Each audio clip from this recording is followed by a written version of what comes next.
भागवाना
गडाख साहेबांच्या वाढदिवसाच्या निमित्ताने आज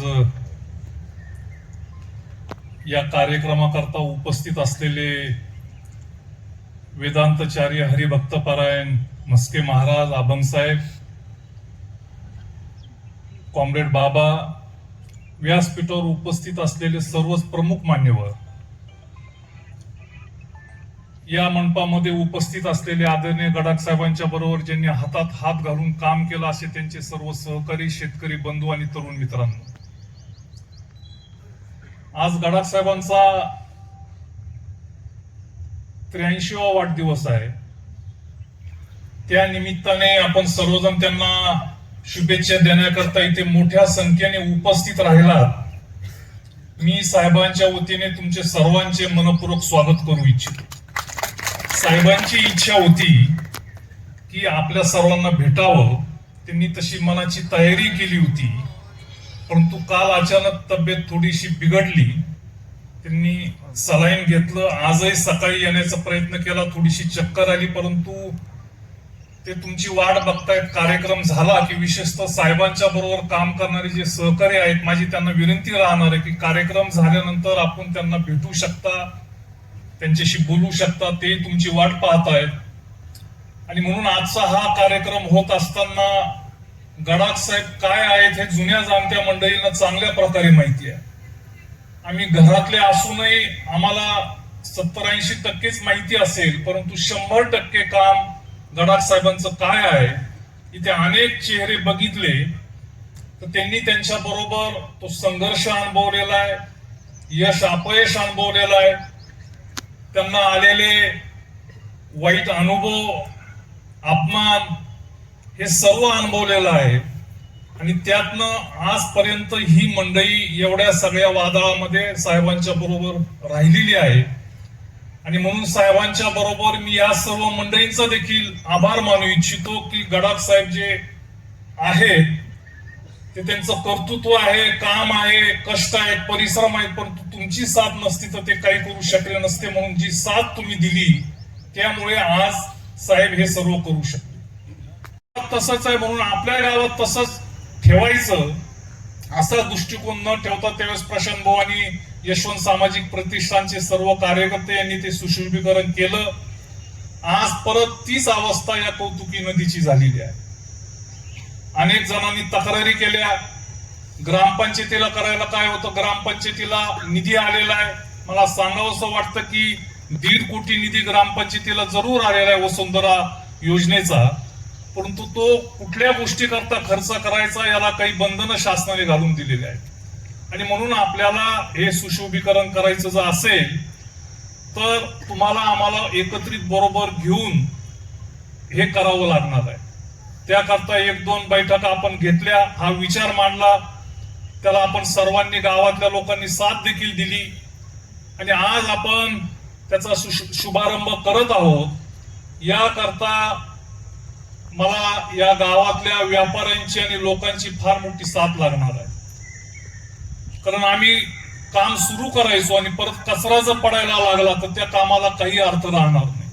त्याचं उदाहरण सांगतो की या नदीमध्येच मोठा बारव आहे जुना अहिल्याबाई होळकरांच्या काळातला, त्याची दुरुस्ती केली, त्याचा गाळ काढला. निरंकारी महाराजांचे काही सदस्य इथे आहेत, त्यांना खूप हुरूप आला की आपण खूप चांगलं काम केलं. परंतु त्यानंतर काही दिवसांनी त्यांनी बघितलं तर परत तेवढाच गाळ त्या बारवामध्ये साठलेला आहे. तसं काही या नदीचं होऊ देऊ नका. यशवंत सामाजिक प्रतिष्ठानच्या वतीने 10 लाख रुपयाचा निधी या सुशोभीकरणाकरता आज मी जाहीर करतोय. बाकीच्याही लोकांना ज्यांना याच्यामध्ये सहभाग घ्यायचा असेल, आर्थिक असेल किंवा तुम्ही वेळ देत असाल, तुमचं काम सोडून तिथे 2 तास थांबत असाल, तेही मोलाचं आहे. येणाऱ्या महिन्याभरामध्ये या नदीचं सुशोभीकरण करण्याचा प्रयत्न आपण करणार आहोत. सुरुवातीला गाळ आणि काट्या काढणार आहोत, बाकीचे अडथळे काढणार आहोत आणि त्यानंतर जे मोठ्या प्रमाणामध्ये सांडपाणी जातं त्याकरता स्वतंत्र व्यवस्था ते पाणी काढून देण्याचा प्रयत्न राहील. आणि पुढे वर्षभरानंतर ग्रामपंचायतीच्या निवडणुका झाल्यानंतर जो निधी आहे ग्रामपंचायतीचा, त्यातनं ठोस आपल्याला हे सांडपाणी थेट गावाच्या बाहेर पाईपलाईनने काढता येईल का असा प्रस्ताव शासनाकडे दाखल करून त्यातनं कायमस्वरूपी सांडपाण्याचा प्रश्न आपल्याला मिटवता येईल का, हा प्रयत्न आपला राहणार आहे. मला आपल्याला या निमित्ताने आवर्जून सांगायचंय की 2019ला मी उद्धव साहेब ठाकरेंच्या मंत्रिमंडळामध्ये मंत्री म्हणून काम करत असताना सोनई, घोडेगाव, चांदा आणि खरोंडी या 4 गावांचा नदीचा सुशोभीकरणाचा प्रस्ताव मी शासनाकडे दिला होता 10 कोटी रुपयाचा. त्याच्यामध्ये 4 कोटी रुपये सोनई करता ठेवले होते. तो प्रस्ताव सगळे त्याचे इस्टिमेट झाले, त्याचा सर्वे झाला, परंतु दुर्दैवाने सरकार कोसळल्यामुळे तो 10 कोटीचा प्रस्ताव जसाच्या तसे मंत्रालयामध्ये पडून आहे. आतापर्यंत जवळपास 125 ते 130 मुलींचं दायित्व घेतलेलं आहे. त्याच प्रकारे आता येणाऱ्या काळामध्ये 51 मुलींचं आर्थिक दायित्व शिक्षणाचं पदवीपर्यंत परत गडाख साहेबांच्या वाढदिवसाच्या निमित्ताने यशवंत सामाजिक प्रतिष्ठान घेणार आहे. अशा पद्धतीने मुली शिकल्या पाहिजेत, त्यांनाही संधी मिळाली पाहिजे, तरच जो समतोल आहे तो टिकेल. आणि म्हणून येणाऱ्या काळामध्ये सामाजिक काम करण्याकरता यशवंत सामाजिक प्रतिष्ठान आणि तालुक्यातले जे सर्व इच्छुक आहेत त्यांनी जरूर या कामामध्ये सहभाग घ्यावा, आपला वेळ द्यावा आणि या कामाला या तालुक्यामध्ये एक वेगळी झळाळी कशी मिळेल, वेगळी ओळख कशी मिळेल याकरता सातत्याने आपण पाठीमागं राहावं एवढीच विनंती या कार्यक्रमाच्या निमित्ताने करतो. परत एकदा उशीर बराच झालेला, एवढं ऊन असून देखील आपण सर्वजण मोठ्या संख्येने इथे उपस्थित राहिलात. साहेबांच्या वतीने परत एकदा मी आपले मनपूर्वक आभार मानतो. शांतम सच्चिदानंद विग्रहम पूर्ण ब्रह्म परानंद मीशमालंदी वल्लभम. या स्थानी आपण सर्वजण आदरणीय गडाख साहेब यांच्या वाढदिवसाच्या निमित्तानं एकत्रित झालेलो आहोत आणि त्यांच्या प्रत्येक वाढदिवसाला ज्या आपण ढिलकी जपत काही ना काही समाज उन्नतीचे कार्यक्रम हाती घेतले जातात, त्याचप्रमाणे आजचा एक अलौकिक वेगळा कार्यक्रम आहे. कौतुकी नदीचं पुनर्जीवन आणि सुशोभीकरण, त्याचा शुभारंभ आजच्या या निमित्ताने होतो आहे. या कार्यक्रमाचे अध्यक्ष माननीय नामदार शंकरराव गडाख साहेब आणि उपस्थिती असलेले पांडुरंगजी अभंग साहेब, विश्वास मामा, सुनील भाऊ, उदयन दादा, आमच्या ज्ञानेश्वर महाराज संस्थानचे विश्वस्त मंडळी आणि आपण सर्व मान्यवर. मोठ्या साहेबांच्या जीवनाचे अनेक पैलू आपल्याला सांगता येतील. बघितलं, मी साहेबांना म्हटलो, मोठे साहेब बोलतानाचा तो व्हिडिओ की आपल्या घरामध्ये ज्याप्रमाणे देवघर असतंच, देवघरासाठी आपण जागा, आपण बंगला घर बांधल्यानंतर ठेवतोच, अगदी तेवढीच जागा आपण आवर्जून पुस्तकांसाठी ठेवली पाहिजे असं त्याच्यात ते बोलले होते. म्हणून पुस्तक प्रेमी, साहित्यिक म्हणून त्यांच्याशी माझी एक नाळ आहे. अजून निसर्गप्रेमी, वृक्षप्रेमी म्हणून त्यांची एक ओळख मला माझ्या बालपणापासून आहे. आता सगळ्यांना ठाऊक नसतं, परंतु माझे मेहुणे इथं कारखान्यावरती सर्व्हिसला होते त्यावेळेस दिवाळीच्या किंवा उन्हाळ्याच्या सुट्टीमध्ये शालेय वयामध्ये कधीतरी येणं घडायचं, तर तिथले सगळे झाडं वेली हे बघून अतिशय आनंद व्हायचा. आणि खरोखर साहेबांनी हे वृक्षप्रेम त्यांचं आयुष्यभर जपलेलं आहे असं आपल्याला आढळून येतं. त्या कालच्या त्या व्हिडिओमध्ये ते म्हणतात, पुस्तकासारखा दुसरा गुरु नाही. पुस्तक, जो व्यक्ती ते पुस्तक लिहितो त्याच्या अनुभवातून ते लिहितो. एक मी तर नेहमी म्हणायचो की एखाद्या पुस्तकाची किंमत ₹1,00,000 असेल तरी ती कमी आहे, कारण तो लिहिणारा आपल्या पूर्ण जीवनाचा अनुभव त्यामध्ये सांगत असतो. त्यामुळे ₹100-200 ही किंमत फारशी नाही आहे.